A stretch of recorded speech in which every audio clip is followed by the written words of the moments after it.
If you want to tan this summer, don't do what she did. Once there was a young woman who hated how pale she was, so she came up with an idea to get the perfect tan. But she could have never known the horrifying consequences her idea would lead to. She tried to go to all the tanning salons near her, but they would only allow her to tan for 30 minutes at a time. So she booked one session and afterwards thought that she still looked really pale. That's when she came up with the idea. She would book 30-minute appointments in every tanning salon in her city, back to back. She spent the next 4 days going from one tanning salon to another, and she finally began to see a difference. But this wasn't enough for her. So she went to a store and bought a special brand of tanning lotion. This lotion was made to increase your skin's sensitivity to light. She thought this would help her get the perfect tan. So she put it all over herself and let it soak. Then she made another set of tanning appointments. Later that day, the staff at the local tanning salon noticed the smell of something burning. They went to investigate and was horrified to find one of the tanning beds had caught fire. That's where the woman was found. She had literally cooked herself alive inside the tanning bed.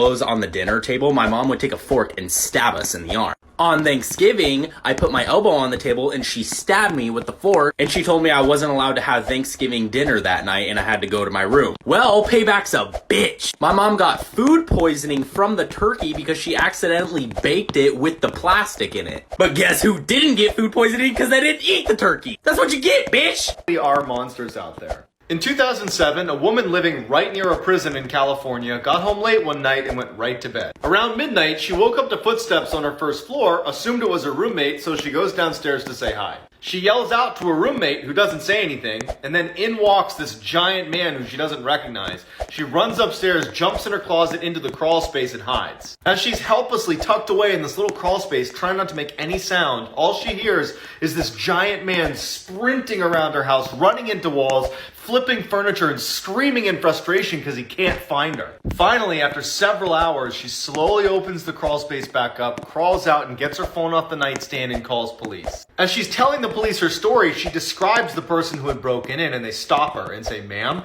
go back in the crawl space and stay there. We'll be there as soon as we can."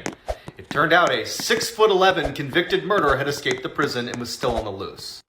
Story time about my extremely toxic boyfriend. So when I was in high school, I was dating this boy for 3 months. We're gonna call him Nick. And my friends hated him because he was super mean to all of them, but he was super nice to me. Well, after dating for about a month, he started acting super weird. Like, he stopped paying attention to me, he didn't want to hang out with me. And I was going through a depression this time because my dad had just died. I wasn't really doing my makeup anymore, I wouldn't do my hair anymore, and I started gaining a little bit of weight because all I would do is sleep in bed all the time, eat 24/7. Well, soon our 2 months was coming up, and he wanted to go to this party. So I literally begged him to FaceTime me, and I was asking him, oh, what should I wear? So I put on this dress that was really tight-fitting, which I was already super uncomfortable about wearing because of the fact that I had a little bit of a belly now.